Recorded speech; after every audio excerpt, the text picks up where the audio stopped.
Shalom, call halal Yahweh Shema Shai by Shem Rakakwadash. Double honors unto the apostles and the elders. Salutations to all my fellow laborers that do this work in truth and sincerity, risking their lives and their freedom to do so, now more so than ever. To the confusion of faith joined unto our ranks, the hopefully elect, the Akwaf that are listening and learning. This is your brother Malcolm from the branch of GMS here in Chicago, coming at you with another lesson. And this is really more of an expose on the video that was done by Elder Kazak here. And this was a great work. All of Israel needs to see this like yesterday. I think he put this up early this morning or late last night. I watched it and I had to repost it. And this is such a great work. And it's information like this which proves beyond a shadow of a doubt that we are truly the Israelites, and that the so-called white man and the so-called Jewish are indeed the Edomites that the Bible speaks of. And I'm not going to go into what he covered in his video. This subject matter has been covered many a times, but he brought out some pertinent evidence, some very incriminating evidence against Esau, Edom, that that was buried, proven beyond a shadow of a doubt that they've always known that in the second Ezra is what really bothers them the most, because they understand that they know that they are Esau, Edom, and they have been trying to hide that from the world, for ever since the Bible Destruction Group, which strangely, it formed the same time that America did, 1776. So when you cross all the T's and dot all the I's and connect it all, you begin to understand that they hijacked and stole our heritage and gave us a false one. This is, let me go to Lamentation.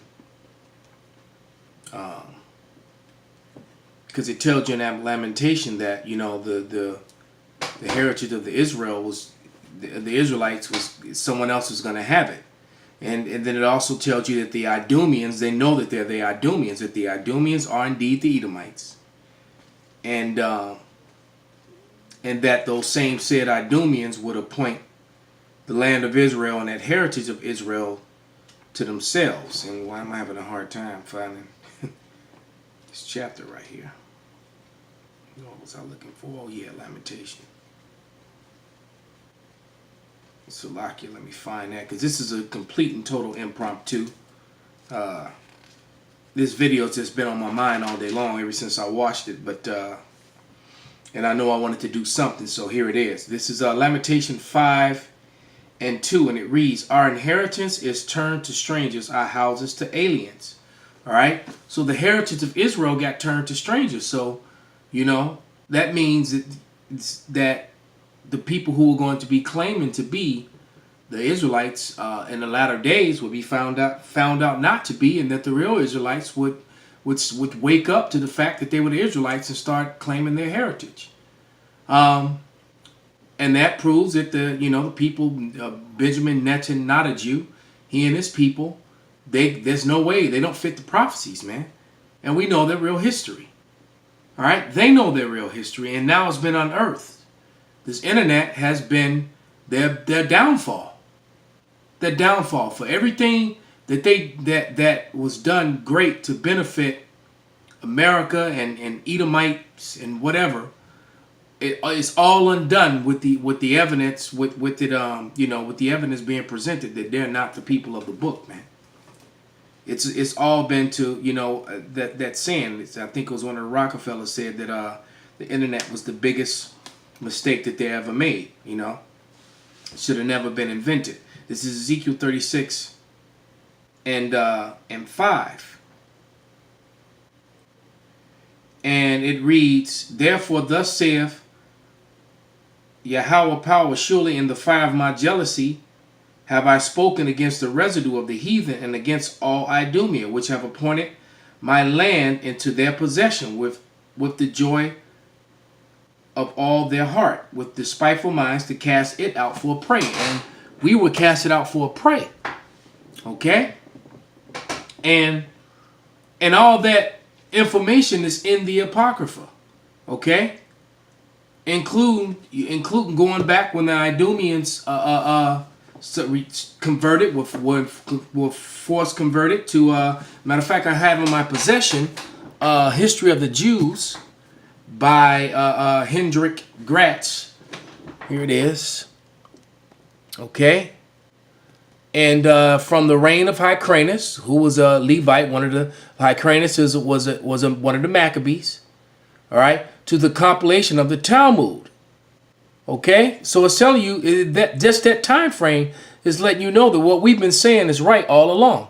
All right, so let me. This was printed in Philadelphia, Jewish Publication Society of Philadelphia.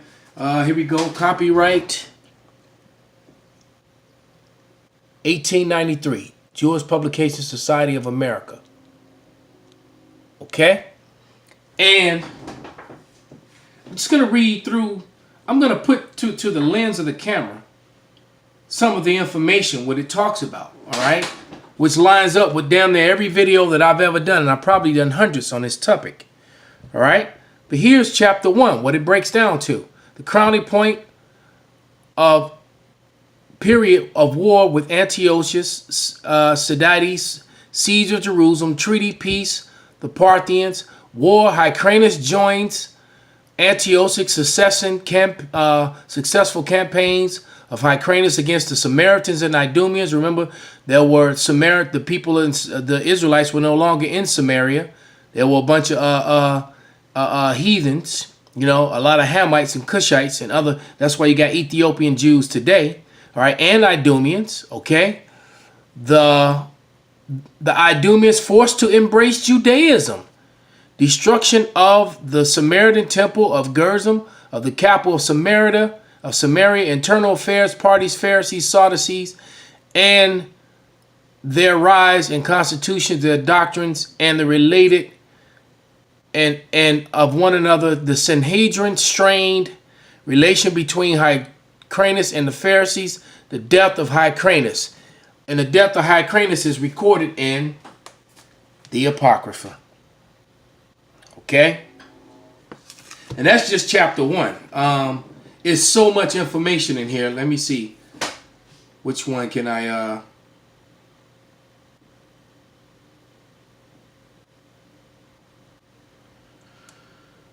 It gives you when the Herodians came into power. Okay, who were what? Idumeans, Edomites. All right, and what were the Herodians? They were Jewish, and what did they do? They used the Talmud. So you had two different. You had the Israelites in Rome, Jerusalem, and you also had the Jewish Talmudic worshiping people, and the people claiming to be the Israelites today are the Jewish, the converts. Okay, so real quick, I'm just going to read. You know, I'm not going to go heavy into that book because right here, let me see, I got a video queued up. You want to know the history on that? I went into strict detail. Right here, it says, in this video right here, part 2, Rome is Edom and Jewish Idumea. Okay? And right here, I was looking at in the thumbnail, there was another video where Edomites saying the same thing. The Jewish Talmud, part 2, are Idumeans. Okay, I haven't watched the video. The video is 1 hour and 4 minutes. All right, here's another one below it. Oh, that's Apostle Tahar. See, proof the Romans were Edomites. But nevertheless, in this particular video, Salakia.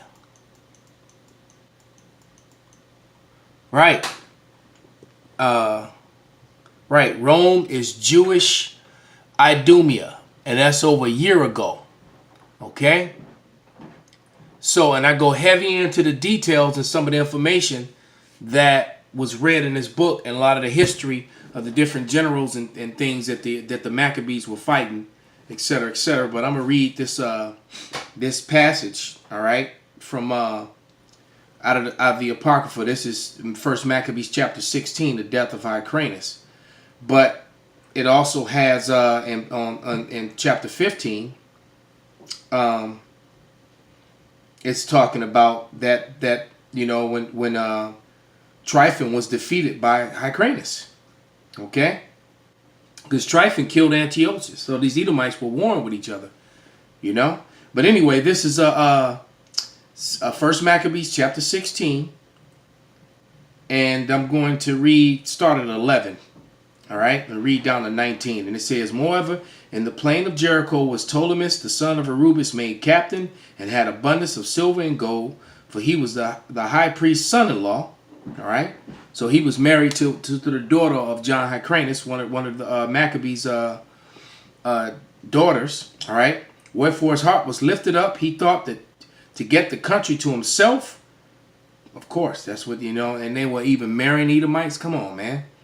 Hey, you know, it is what it is. Wherefore his heart was lifted up. He thought to get the country to himself, and thereupon consulted deceitfully against Simon and his sons. So not John, but Simon, Salakia. Against Simon and his sons to destroy them, because Simon was the grandson of John Hyrcanus. All right. Now Simon was visiting the cities were in the country, and taking care for the good ordering of them, at which time came down himself to Jericho with his sons Mattathias and Judas, so they were named for the namesake of their forefathers.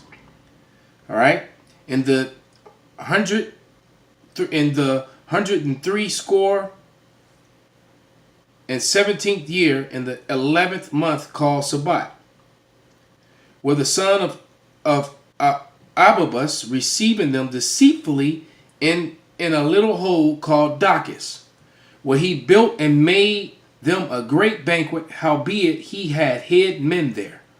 So when Simon and his sons had drunk largely, Ptolemy and his men rose up and took their weapons and came upon Simon into the banquet place and slew him and his 2 sons and certain of his servants. All right, and in which doing he committed a great treachery and recompensed evil for good. That's what Edomites do. You know, the scripture right here in the Apocrypha, it tells you in 2nd Ezra, never to trust thine enemy, man. All right? In which he committed a great treachery and recompensed evil for good. Then Ptolemy wrote these things and sent to the king that he should send him a host to aid, and that he would deliver him into the country and cities, and the others also to Gaza to kill John. So he wanted to go and kill John Hyrcanus, all right? And unto the tribunes he sent letters to come unto him, that he might give them silver and gold and reward. So eventually, after all these acts, the Herodians, other Edomites, came into power, and and that ended the Hasmonean dynasty, which basically it ended the dynasty of the Maccabees, all right? And these Edomites came into power, but nevertheless, that history, you know, is explained pretty thoroughly in this video. Rome is Edom, Jewish Idumea, all right? And, you know, and just to complement the video right here that, you know, that the Elder Kazak did, you know, this, why was the Apocrypha removed from the Bible? Esau hates 2nd Ezra, all right? And he does, because so much happens. It tells you that the truth is declared. It tell you that all the other bloodlines mean nothing in the 6. You know, the truth. Matter of fact, let's get some of those things and we'll close this out. But when you go to 2nd Ezra, the 6th chapter, all right, right here, this is the thing they hate the most, because they've been identified as Esau. This is 2nd Ezra 6 and 7. Then answering, I said, and what shall be the part in the sons of the times, or when shall be the end of the first and the beginning of it that followeth? And he said unto me, from Abraham unto Isaac, when Jacob and Esau were born, of him held first the hill of Esau. For Esau is the end of the world, and Jacob is the beginning of it that followeth. So they understood that Esau would be ruling in the end of the world. They're not Japheth. And that's why you got, you know, so many false teachings in seminary schools and things of that nature. The Jews were done away with, you know. I mean, the Salakia, the Idumeans were done away with. The Idumeans are the Jewish, or are the Romans. They fast forward to the future when they use the Bible. Then they falsified in Christianity and labeled themselves as Japhet. You know, then they tied in Darwinism with the scriptures, with Ham, Shem, and Japhet. They removed books, changed the meaning of words. They did all kind of devilment to hide this, and all to no avail, because in the end, it's all come out. This is also in the sixth chapter of Second Ezra. They tell you that the truth will be told in the end, finally. And this is Second Ezra 6:27. For evil shall be put out, and deceit shall be quenched. And as for faith, it shall flourish. Corruption shall be overcome, and the truth, which have been so long without fruit, shall be declared. As it was in the elders' video, man. The truth was declared, and it was a brutal truth. If you haven't seen it, man, pop you some popcorn, get your bottle of wine, some tea, some coffee, whatever it is you like, and take notes. Watch this video. All right? Also in the 6th chapter, it tells you, this is, I'm start at verse 54. It says, and after these Adam also, whom thou madest Lord over all thy creatures, of him come we all, and the people also whom thou hast chosen. So who was chosen? The Israelites, above all the other nations, all the other people. Point blank, period. You know, there is no universal love. That's a lie. That's the false Christianity lie, which showed no love to nobody that wasn't so-called white. Okay? Verse 55. All this I have spoken before thee, O Yahweh, because thou madest the world for our sakes. So the world was made for the sakes of the Israelites, man, no one else. All right? The other people, their possessions to be used. Okay? Verse 56. As for the other people, which also come of Adam, thou hast said that they are nothing, but be like unto spittle, and has the liken the abundance of them unto a drop that falleth from a vessel. So with that, I hope this lesson was edifying. And I highly suggest you go watch the brother's video, watch the Elder Kazak's video, and then if you like, you can click over to give it a little bit more. You can click over and check this one out. This is what was it called again? Rome is Edom, Jewish Idumea. As a matter of fact, I think I'm gonna go and check out this Edomites video right here. This Jewish Talmud Part 2 are Idumeans. So with that, call halal Yahweh Bashim Abshai Bashim Wakak Wadash Wa Abba Babal.